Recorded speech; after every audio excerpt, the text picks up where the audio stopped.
Hi, good morning Luzon, Visayas at Mindanao. Ayan, ka-coffee. Nakikinig sa atin ngayon. Magandang gabi po sa inyo. Ang karma sa mga Duterte, nagdadatingan na. Sunod-sunod na yan, ka-coffee. Akala nyo walang karma. Ayan. Sige, bira kayo ng bira kay PBBM. Bira kayo ng bira sa gobyerno. Ibang tao ang gumaganti sa inyo. Oh, nakikinig kayo ng hearing kanina? Diyan sa House of Representatives. Ang common denominator, tinuturo ang pamilya ni Digong at ang mga kaibigan nito. Si Michael Yang, naku, nalilink din ito sa Pogo. Si Paulo Duterte, si Mans Carpio, asawa ni First Lady. Noon pa ito ka-coffee. Hindi lang nag-prosper, di ba? Panahon pa lang ni Digong, administrasyon niya, lumutang na itong mga pangalan na ito. Allegedly, nasasangkot dito sa mga transaksyon na ito. Bilyones na transaksyon ang ipinagbabawal na gamot. Ang problema, syempre, panahon ni Digong yan administrasyon niya yan Alam naman mag-develop yan. Sabihin na natin na tutol yung ibang mambabatas dyan. Syempre, tataluhin mo ba naman ang presidente? Unti lang naman ang mga may balls noon na tutulan itong mga Duterte. Ngayon, wala na siya sa pwesto. Ayan, labasan na ito ka-coffee. Labasan na ng mga testigo. Labasan na ng mga witness. Labasan na ng mga alas. At ang nangyayari dito, na-DDL at napapahiya itong mga Duterte. Totoo man ito o hindi, ay sabi nila, pag may usok, may apoy. Tama ba? Pero depende yan. Circumstantial yan, ka-coffee, no? Pero anyway, sige, dito muna tayo. Bakit tinuturo itong si Paulo Duterte at itong si Mans Carpio at itong si Michael Yang dito sa 6 billion pesos po na drug case na ito? Nako, napakalaking halaga niya, ka-coffee. Ayan, humi-headline niya sa ABS-CBN. Nako, usapan na naman kayo dyan. Nagsalita na din po si Pulong Duterte. Mamaya, basahin natin yung kanyang statement.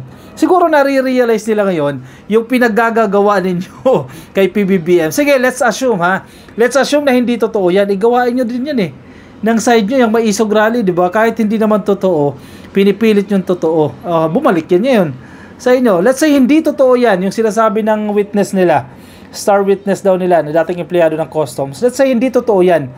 Di naramdaman nyo kung ano yung pakiramdam na ginagawa ninyo noon kay PBBM. Di ba? Bumabalik lang yan. Cycle lang yan. Ngayon, kayo ang nagsasuffer ngayon. Sige, basahin natin ang balitang ito. Headline ito ng ABS-CBN. Wearing a bulletproof vest and helmet, former Customs Intelligence Officer na si Jimmy Guban appeared before Friday's joint hearing of 4 House committees looking into crimes linked to Pogos and the dangerous drugs. Pinagsama-sama na kasi yung hearing dyan Isahan na lang yan. Pag-usapan na natin yan. Yan ang ginawa ng HOR dyan.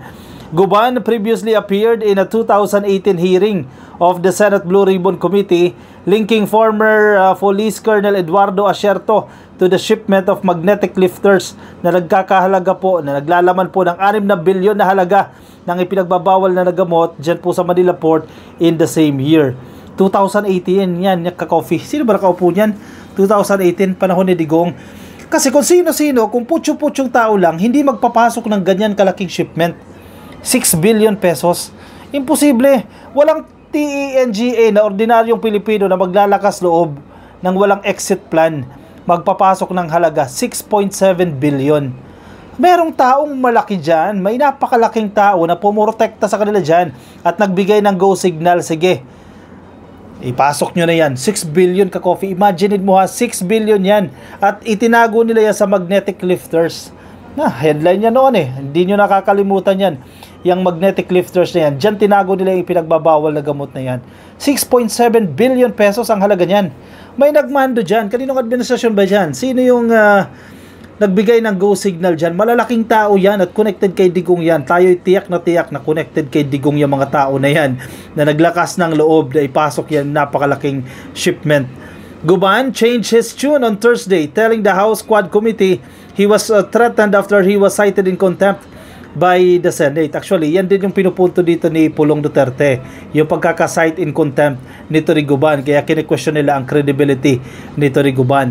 Nakita ko po staff ng Blue Ribbon. May sumunod po sa kanyang pumasok diretso sa kwarto. Tuloy-tuloy po akong dinuduro. Jimmy, pag binanggit mo ang mga pangalan na to, pag binanggit mo to, mamamatay ka, lalo na kung makakarating ka sa Pasay City Jail. Totoo kaya to? Trineten daw siya ka-coffee. Pinagbantaan siya nung investigasyon ng panahon ni Digong 2018. Hindi natin alam. Hindi natin alam yan. Di tatagal ang buhay mo, sabi. The worst, sinabay pa niya anak ko. Alam natin kung nasaan ang anak mo, sa Makati. Madali kidnapin yan. Your Honors, alam nyo kung sino ang ayaw na ayaw niyang pabanggit, na halos palang gusto na niya ako sipain at bugbugin, sabi ni Guban. Naniniwala kayo dito kay Guban?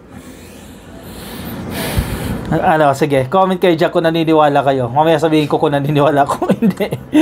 Si Pulong Duterte, si Mans Carpio, si Michael Yang, at ang sabi pa niya, mga kaibigan niya ni Jimmy Antiporda. Sino tong Jimmy Antiporda? Mukhang kilala ko tong Jimmy Antiporda. Magkakasama yan, iisang pamilya yan, parati sa Malacanang. Official pa yan sa National Press Club. Uy, dahil pangalan ha, naglalabasan ito ha, linis.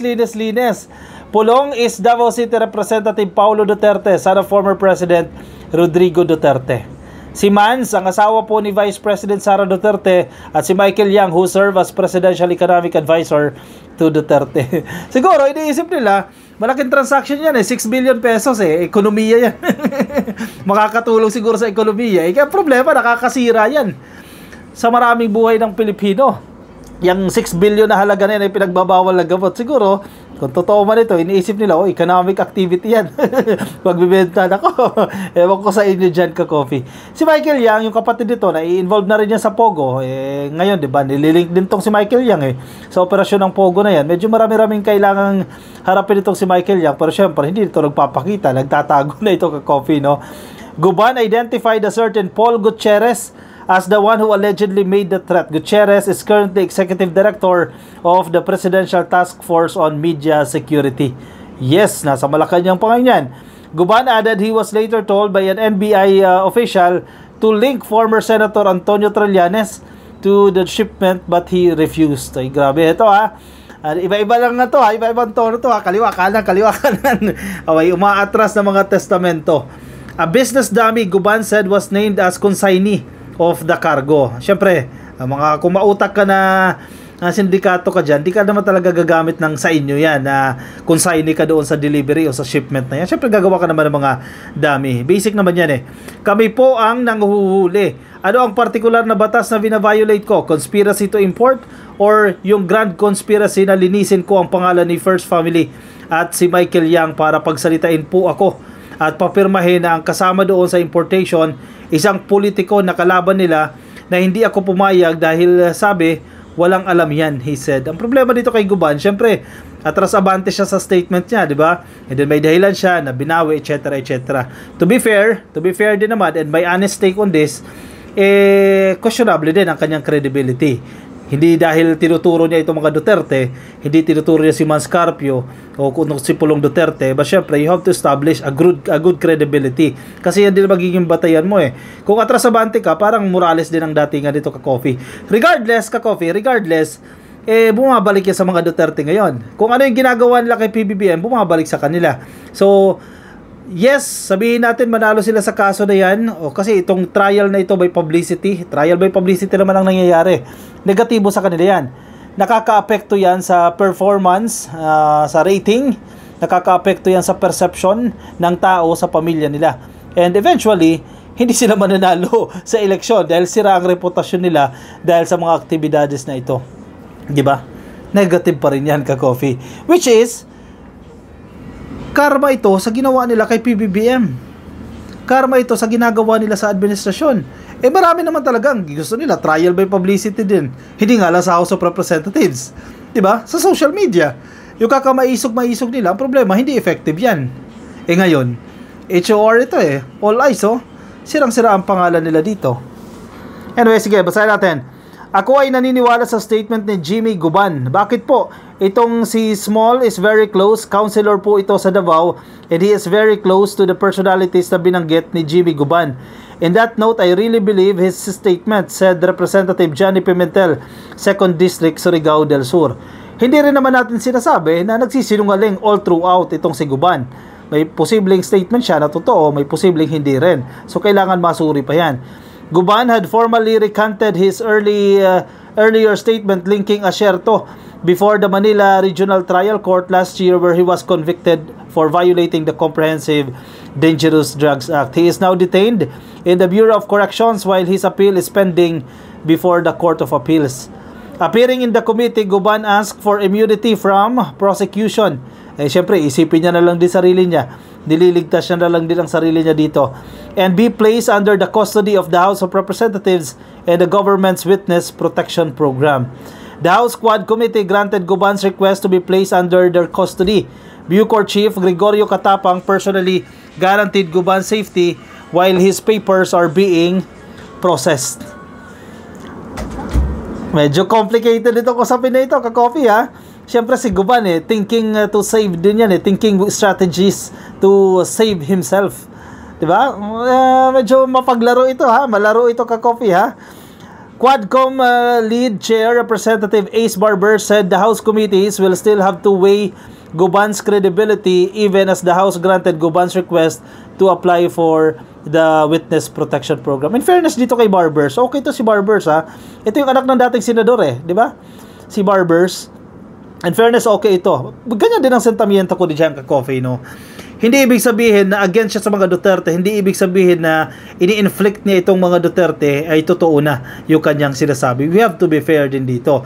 Kasi parang ang style dito ni Guban, mala Jonathan Morales Pero si Jonathan Morales kasi lantaran din talaga Questionable ang credibility nito ni Jonathan Morales, no? So, trabaho yan ng mga mambabatas, syempre, kailangan din nila maghanap-hanap ng ebidensya kung ipo-push through or the investigation in the House of House of Representatives will push through. Syempre, they have to find for solid evidence, ka-coffee, pieces of evidence para susugan yung kanilang claims. At itong si Guban, syempre, kinakailangan niya rin maglabas ng credible na statement. Hindi lang pwede ka magturo kasi kahit sino naman pwede magturo Diba? Ganyan ang ginagawa nila Morales Turo sila ng turo At ng ibang mga DDS, turo sila ng turo kay PBBM. Ayan, binalikan lang.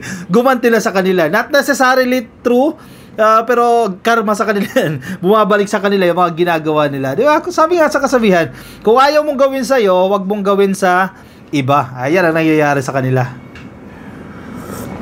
Kuha na kayo ng kape, ka-coffee. Sige, basahin natin, ka-coffee, itong statement ni Pulong Duterte. Naglabas po siya ng statement. Medyo mahaba-haba ito, ka-coffee, ang kanyang response dito sa pagdinig niya. Even si Bato de la Rosa, hindi natutuwa itong si Bato sa nangyayari dyan sa HOR. Hindi ko po kilala si Jimmy Guban at sigurado ako na hindi rin niya ako kilala. Regardless kung magkakilala sila, ka-coffee, tiyak na itong si Guban may katransact, ka-coffee. Siyempre, hindi naman talaga si Pulong Duterte makikipupunta ng customs. Yun ang magbabayad, maglalagay. Definitely hindi. May mga taong pinagdadaanan yan. May mga bridge yan. May mga handler yan. Baka ilang layer pa yan. Baka 5 layer pa yan o 10 layer yung dinadaanan. Siyempre, hindi naman directly yan.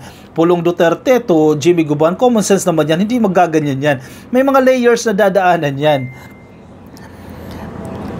Sigurado ako na hindi niya ako kilala. Wala kaming anumang transaction o ugnayan kaya walang rason na siya ay pagbantaan kung babanggitin man niya ang pangalan ko.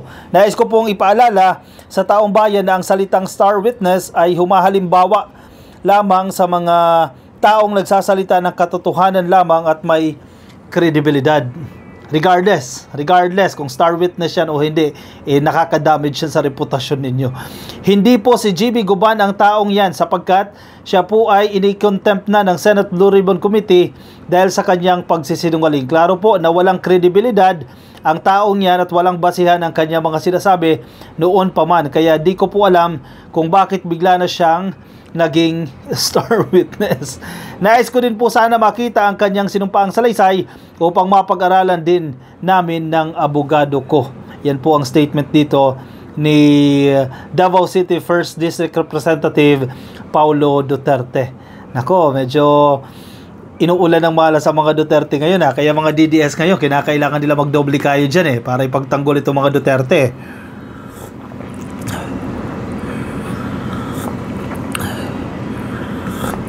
Naglalabasan kasi itong mga kalokohan. Pero isang tiyak dyan, ka-coffee. Isang tiyak dyan. Malaking tao yung nasa likod nitong shipment na yan. Imagine mo 6 billion pesos na halaga. Nandiyadyaan yan sa mga container, di ba? Walang maglalakas ng loob na ipasok yan ng walang basbas. May nagbasbas dyan na mataas na opisyal ng gobyerno. Ang tanong dyan, sino?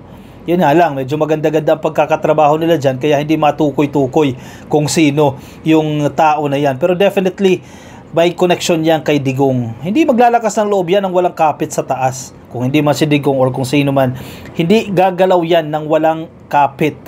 Lakas ng loob, 6 billion, ipapasok mo dito, susugal ka ba naman ng ganyan kalaking halaga? And itong mga agent na ito, definitely may connection sila dyan. Kasabuat sila dyan. Una, nabook ko nga lang. O siya, anong sa inyo dyan ka-coffee? I-komento ang inyong opinion, ang inyong reaction dyan sa ating comment section para mabasa rin ng iba nating mga ka-coffee. Kung nasa Facebook po kayo, pasuyo na lang, baka di pa po kayo naka-follow sa ating Facebook page. Ayan, click lang po ng follow sa taas. Follow or like sa Facebook, at kung nasa YouTube po kayo, click nyo lang po yung subscribe. Nandiyan dyan po, click lang po ng subscribe. At i-like na rin po ka-coffee itong video na to para updated kayo sa ating mga bagong upload. Alright, ako yung magpapaalam na sa inyo ka-coffee. Maraming salamat po sa mga sumama. Kuha po kayo ng kape at agkape tayo. Bye-bye. Good night everyone.